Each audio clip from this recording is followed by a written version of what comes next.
ผ่านไปอีกแล้วกับ3ผลงานเพลงที่ว่าหลายๆคนขอกันเข้ามาว่าจะเป็นผลงานเพลงอกหักบ่ตายดอกแฟนเฮาเข่าควงและ5ปีที่อายคอยเนาะหวังว่าคงจะสร้างความถึกอกถึกใจให้กับพ่อแม่พี่น้องที่กำลังติดตามชมอยู่ในตอนนี้เนาะและผลงานเพลงใดที่ว่าถึกขอกันเข้ามาหลายแบบจังซี่เนาะต้นคุณนี่เอามาเปิดให้ทานชมได้ฟังกันแน่นอนอย่าลืมกันแล้วกันเนาะทานชมทานใดที่ว่าติดตามชมรายการเสียงแค่ลาวอยู่ในตอนนี้เนาะหากอยากมักฮักในผลงานเพลงใดบ่หรือว่าต้องการจะมอบผลงานเพลงใดให้กับคนที่ทานฮักบ่หรือว่าอยากจะฝากความคิดฮอดคิดถึงไปหาคนที่อยู่ไกลตัวของทานนั่นเองก็สามารถโทรกันเข้ามาได้ที่หมายเลขที่ปรากฏขึ้นหน้าจอโทรภาพของทานอยู่ในตอนนี้และอย่าลืมกันแล้วกันเนาะทั้งรายการเสียงแค่ลาวเฮานี่ก็มีสิ่งดีๆมาฝากมาต้อนให้กับทานผู้ชมนั่นก็คือคลินิกกัวชิงถางนั่นเองเนาะทานผู้หญิงทานใดบ่หรือว่าทานซ้ายทานใดที่ว่าเป็นธาตุลมบ่หรือว่าจังซี่เนาะเป็นธาตุลมบ่น้ำเสื้อบ่แข็งแรงบ่หรือว่ามีลูกยากอย่าลืมกันแล้วกันเนาะเข้าไปปรึกษากับแพทย์ที่ว่าเชี่ยวชาญมาตั้งแต่ประเทศจีนพุ่นแหละหรือว่ามาแต่เมืองจีนพุ่นแหละเนาะเข้าไปปรึกษากับเพิ่นได้เนาะหมายเลขโทรศัพท์ของเพิ่นก็คือ0213141191นั่นเองเนาะหรือว่าจะโทรเข้าเบอร์มือถือเพิ่นก็ได้02022000843นั่นเองเนาะสามารถโทรไปปรึกษากับเพิ่นได้เนาะอย่าให้พยาธิที่ว่าอยู่ในโตของคนเฮานี่ลุกลามไปเป็นพยาธิให้แฮงก้นเก่าก็ว่าได้เนาะแล้วได้ก็ต้องปรึกษาแพทย์ก่อนนั่นแหละหรือว่าทางรายการของเราก็ยังมีสิ่งดีๆอีกนั่นก็คือบริษัททีวีไดเรกนั่นเองเนาะที่ว่าเพิ่นให้การสนับสนุนและนอกจากนี้เพิ่นยังให้โปรโมชั่นดีๆกับลูกค้าที่ว่าติดตามชมรายการเสียงแค่ลาวอยู่ในตอนนี้นั่นก็คือผู้ใดที่ว่าต้องการซื้อเครื่องบริหารทางกายเราสามารถโทรหาเพิ่นได้เนาะเพราะว่าเพิ่นมีโปรโมชั่นพิเศษให้กับลูกค้ารายการเสียงแค่ลาวนั่นก็คือ 50% นั่นเองเนาะอย่าลืมกันแล้วกันเนาะโทรไปติดต่อสอบถามกับเพิ่นได้เนาะหมายเลขโทรศัพท์ของเพิ่นนั่นก็คือ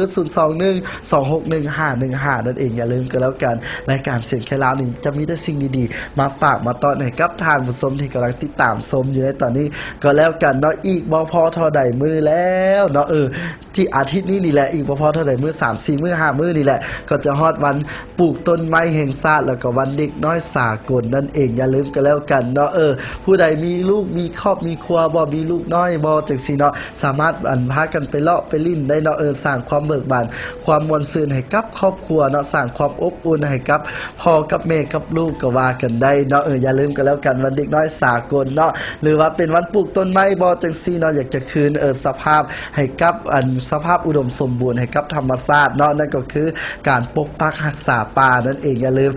ตัดต้นนึงแล้วปีกายนี่ตัดต้นนึงซะปีนี้ก็ปลูกคืนจัก5-6 ต้นซะจังซี่เนาะปลูกแล้วก็ต้องบำบัดรักษาซอยกันหมดสุขุสุคนนั่นแหละเห็นแล้วได้ให้ประเทศชาติบ้านเมืองเฮานี่อุดมหังมีไปด้วยธรรมชาติที่ว่าอุดมสมบูรณ์เนาะอย่าลืมกันแล้วกันเนาะรักษาไว้ปกปักรักษาไว้เอาเป็นว่าระยะนี้ต้นคุณก็จะโอ้ลมหน้าใหม่ครับถามสมทาใดที่ว่าพร้อมแล้วที่ว่าจะโอ้ลมกับต้นคุณก็สามารถโทรกันเข้ามาได้03022036นั่นเองเมื่อถามสมโทรกันเข้ามาแล้วอย่าลืมกันแล้วกันเนาะพรเสียงโทรภาพของฐานลงก่อนน้อยนึงเอาเป็นว่าตอนนี้ต้นคุณขออนุญาตรับสายหน้าไมค์ก็แล้วกันสบายดีเจ้าขอฟังผลงานเพลงได้เนาะลืมบ่ได้พอใจบ่ลืมลืมบ่ได้พอใจบ่ลืมเพลงนี้บ่แม่นเป็นเพลงสตริงบ่เนาะมอแม่สาวแจ๋วเด้อจ้าผู้บ่าวโทรมาได้ซื้อว่าจังได๋นี่ชื่อสมพรผู้บ่าวสมพรเอ้ยเปลี่ยนเป็นเพลงอื่นได้บ่เนาะชื่อสมพรเจ้าเปลี่ยนเป็นเพลงอื่นได้บ่เนาะว่าจังได๋เนาะเปลี่ยนเป็นผลงานเพลงอื่นได้บ่เนาะบ่เจ้าเป็นอากาศเอาเป็นเพลงแบบลูกทงนะเจ้าแหละส่งผลงานเพลงนี้จะมอบให้ไผนี่มอบให้สาวแจ๋วกับบ่าวน้อยสาวแจ๋วกับบ่าวน้อยเนาะเจ้า เจ้าขอบใจน้ำหลายๆเด้อบ่าวสมพรด้วย ขอผลงานเพลงมาเนาะรายการเสียงแคนลาวนี่เนาะฟังแต่ซื้อรายการนี่ก็ อันน่าจะรู้แล้วเพราะว่ารายการของเรานี่เปิดแต่เพลงลูกทุ่งนั่นเองอย่าลืมก็แล้วกันเนาะเปิดแต่เพลงลูกทุ่งว่าจะเป็นเพลงลูกทุ่งบ่หรือว่าจะเป็นขับลำขับก่อนบ่จังซี่เนาะต้นคูนี่สามารถเปิดให้ทางสมได้ฟังกันแน่นอนเอาเป็นว่าฮับตืมอีก2สายในระยะนี้ก็แล้วกันสบายดีสายรุดไปแล้วเป็นย้อนอากาศบ่ดีบ่หรือว่าจังใดเนาะหรือว่าเป็นย้อนตื่นต้นคูณบ่จะสบายดีมาฟังเพลงนี้เจ้าขอฟังผลงานเพลงหน่อยเนาะสาวปากข้างสาวปากข้างเนาะเจ้าผู้โทรมาได้ซื้อมาบ่าวยังปากตุ้ยซื้อบาวตุ้ยเนาะเจ้าสาวปากข้างนี่บาวตุ้ยจะมอบให้ใครเป็นพิเศษบ่เนาะมอบให้นะให้มูนอยู่ข้างนี่เจ้าให้มูเนาะเจ้าขอบใจน้ำบาวตุ้ยหลายๆเด้อ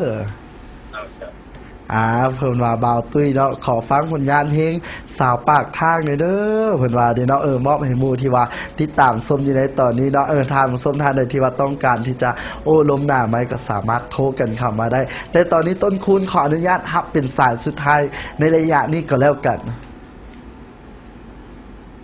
สบายดีเจ้าขอฟังผลงานเพลงเลยเนาะแก้เมียแน่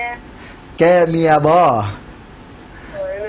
เจ้าผู้โทรมานี่ซื้อว่าจังได้ซื้อสาวสาบ่เจ้า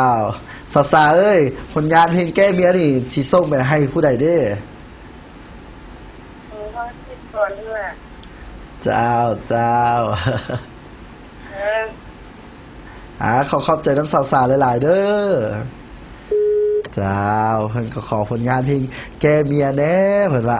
เอาเป็นว่าผลงานเพลงใดที่ว่าขอกันคำว่าล่ะนี่ต้นคูณเปิดให้ได้ฟังกันแน่นอนเนาะเบิ่งเวลานาทีนี่หลายๆคนนี่ก็เกี่ยวเนาะที่ว่าจะไปปฏิบัติหน้าที่เวียกงานหรือว่าไปศึกษาหำเฮียนอยู่แนวใดก็ตามเนาะต้นคูณนี่ก็ฝากคู่มือฝากเรื่อยๆนี่แหละฝากเรื่อยๆนี่แหละการไปการมานี่จงใส่หมวกกันกระทบบ่เนาะแล้วจังซี่เนาะหรือว่าทางสมทานใดที่ว่าขี่รถยักษ์รถจักรหรือว่ารถใหญ่เนาะแล้วได้ก็ให้เกียรติซึ่งกันและกันนั่นแหละและก่อนออกจากบ้านอย่าลืมก็แล้วกันเนาะกวดเบิ่งเฮือนเบิ่งศาลเนาะกวดเบิ่งฟืนเบิ่งไฟก่อนออกจากบ้านก็แล้วกันเนาะด้วยความเป็นห่วงเป็นใยจากรายการเสียงแค่ลาวเฮานี่แหละเอาเป็นว่าตอนนี้เนาะไปเปลี่ยนบรรยากาศก่อนเนาะไปฟังจัก3ผลงานเพลงที่ว่าหลายๆคนขอกันเข้ามาเนาะบ่ว่าจะเป็นทางหน้าไม้หรือว่าหลังไม้เนาะแล้วจึงกลับมาพบกับต้นคุณในระยะสุดท้ายของรายการเสียงแค่ลาว